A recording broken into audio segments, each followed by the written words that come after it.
we need to set something straight here. There's absolutely no chance that we're getting as many characters as we got in Tenkaichi 3. I'll admit I was wrong, but you have to be fair. Sparking Zero isn't a real sequel to the Tenkaichi series. It is technically a sequel. It's a sequel in spirit, but it has been built from the ground up, which means that the amount of characters that we're getting is insane for a game that they're building from scratch. Because if you don't really understand, the reason that Tenkaichi 3 had so many characters is because it was the third game in a series. When developers start working on a new game, they have to start from scratch, meaning they can't just jump to the characters. They have to build up the basics, the framework, and only then can they work on the characters. Then when you get to a sequel, that time doesn't have to be spent anymore on the basic and the framework. Sure, they might change some mechanics and stuff, but so much time is left for fine-tuning and improving what's already there, and then they can also just add more and more characters. Sparking Zero, on the other hand, has been worked on for, I think I heard, 6 years, which is also insane for a Dragon Ball game. And to think that we're getting more characters than we've ever had in a Tenkaichi game is crazy. So again, since they had to start all the way from the beginning, I don't think it's all that crazy that I assumed that Sparking Zero wasn't gonna have as many characters, let alone more than Tenkaichi 3.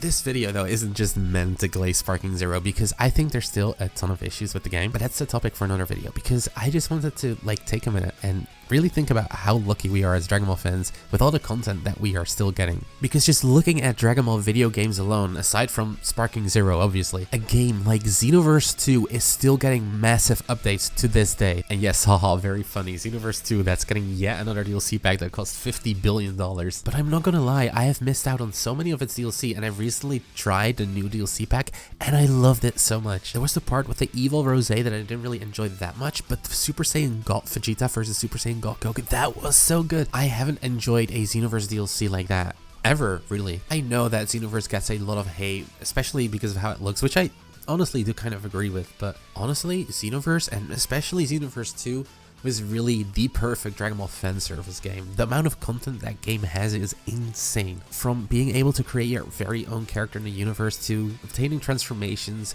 getting co-op and playing through parallel quests, seeing the story told in a different way with what-if scenarios, which has always been something that Dragon Ball excels in, if you ask me. Look at Sparking Zero, for example, where we're getting custom battles where people can make their own things. Are we gonna get a billion Goku Super Saiyan 5 million versus Vegeta God of Destruction? Yeah, of course we are. But the what-if potential is just there. Imagine people bringing future Gohan to the present timeline. People can make Goku go Super Saiyan 3 in the fight against Majin Vegeta and paste a good story to it. People can make base Kaba face Super Saiyan 4 Gogeta.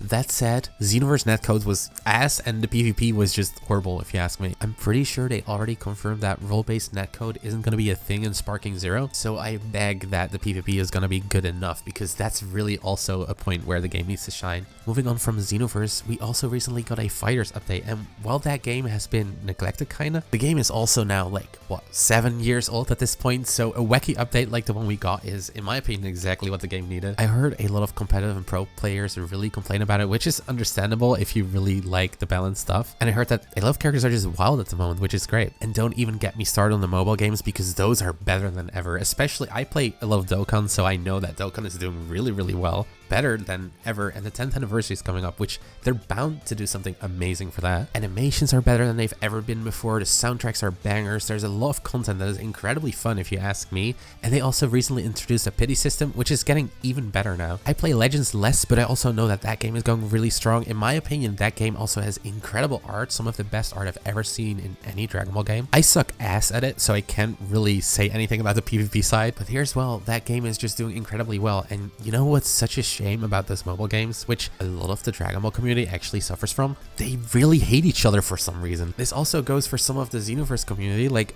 are they good over there? Sparking Zero doesn't have character creation, so Sparking Zero is gonna suck. I'm not even gonna buy it. What? Look, I'm not gonna pretend like Xenoverse 2 doesn't have flaws in its character creator, but we just got one of the best, no, probably just the best character creator we've ever had in a Dragon Ball game. And that was an amazing experience, if you ask me. Was it perfect? Absolutely not. And having a character creator in a game doesn't suddenly make it the best game ever. Do you all remember UItimate Tenkaichi? Did that thing have a character creator? Sure. Was it a good game? I don't really think I even need to answer that, even though I do think that some aspects of that character creator were even slightly better than Xenoverse's. On the other hand, I hear people say, oh, Xenoverse 2 is getting more DLC. Who is buying that? Nobody wants that. Get that out of here. Stop. It is still Dragon Ball content. If that does well, we're all doing well. Even if you don't play Xenoverse. Just like even if you don't play Legends, do not hate on Legends. Even if you don't play Dokkan, do not hate on Dokkan, because it's such a shame. Do we not realize how lucky we are with all the content that we're getting, even if it's not for games that we enjoy? When one of them does well, the whole franchise just benefits, and you should be happy as a Dragon Ball fan. I could make the easy joke here. Breakers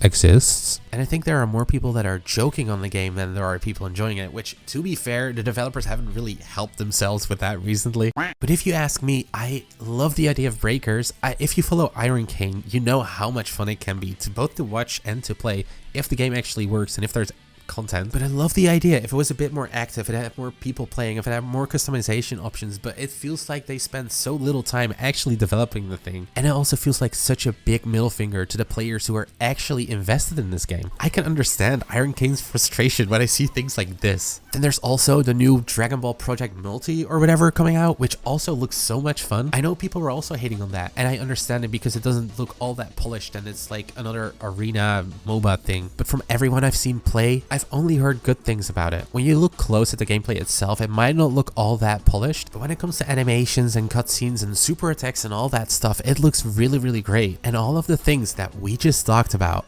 are just the video games. Just take a second and think about that. What are other franchises getting? What is Naruto getting? What is One Piece getting? Naruto got Storm Connections, which what the fuck was that? I'm saying that as a Storm Glazer. I love that game, and not even I got it, because what is that excuse for a game? We didn't get player matches on release. We couldn't even invite friends. Shinobi Striker is still a thing, which is I think still getting DLC, which was kind of fun. Blazing shut down, and while I've seen 18 billion advertisements, I still don't know what Borutage is. So next time you're arguing with that other Dragon Ball fan that just plays a different game than you, just realize that we are pretty lucky that we are even able to do that. And then I haven't even mentioned Kakarot, which was in my opinion the best retelling we've ever had of the Z story in a video game, minus maybe the Legacy of Goku games. So when we got that, I was like, you know what we need now? A 3D arena fighter that's actually good, like the Tenkaichi series. And what did we get? I was able to play some Sparking Zero at Gamescom, and the game feels so smooth and fluid, and it's so fast. It feels really nice to play. When the game first got announced, I was like, I don't need story, I don't need a 2D fighter, I don't need any balancing, I just want this to be a really fun arena fighter, and it looks like that's what we're getting. So when we found out that we were getting all these extras, all these tournaments, the story mode, which is also looking to be pretty crazy with different story paths and stuff that you can take, with all the little Easter eggs and the interaction between characters, I was over the moon. And there's Dragon Ball Heroes, which recently quit but then turned into Dragon Ball Divers, I think it's called now. Dragon Ball is thriving, and that is only talking about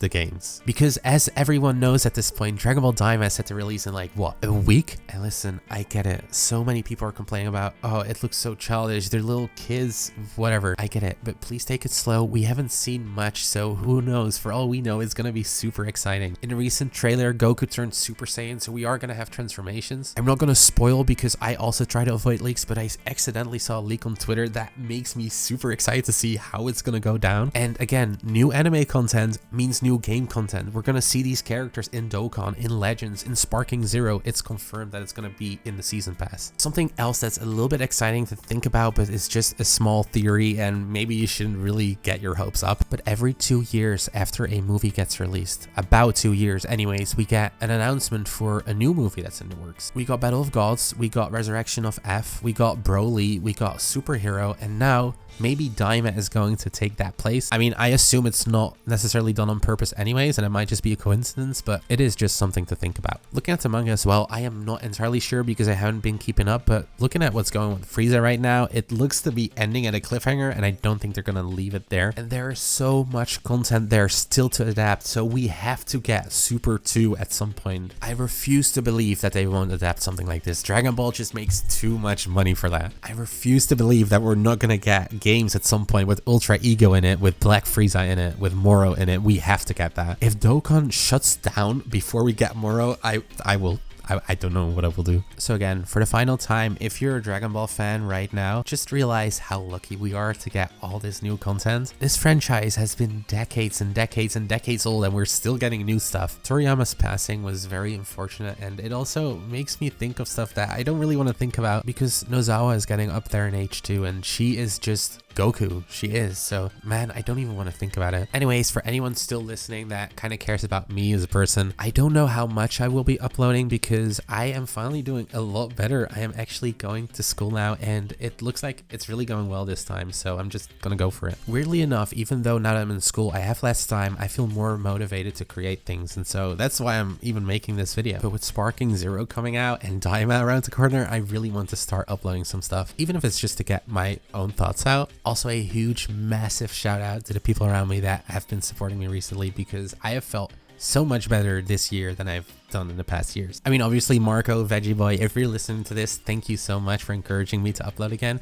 Everyone should check him out, by the way. I'll put his link in the description because he makes some really fun content, so go check him out. And while I don't know who else is watching my videos, just Tess, Dominic, Jay, and Lori, you also massively help me. Alongside all the new classmates that I've met, man, I should just make a separate video about that because that has been a struggle. Maybe I should do it on a separate channel because I don't know how many people are actually interested in that stuff instead of just Dragon Ball content, because that's what gets me excited as well, to be honest. But with that said, thank you for watching and have a wonderful day.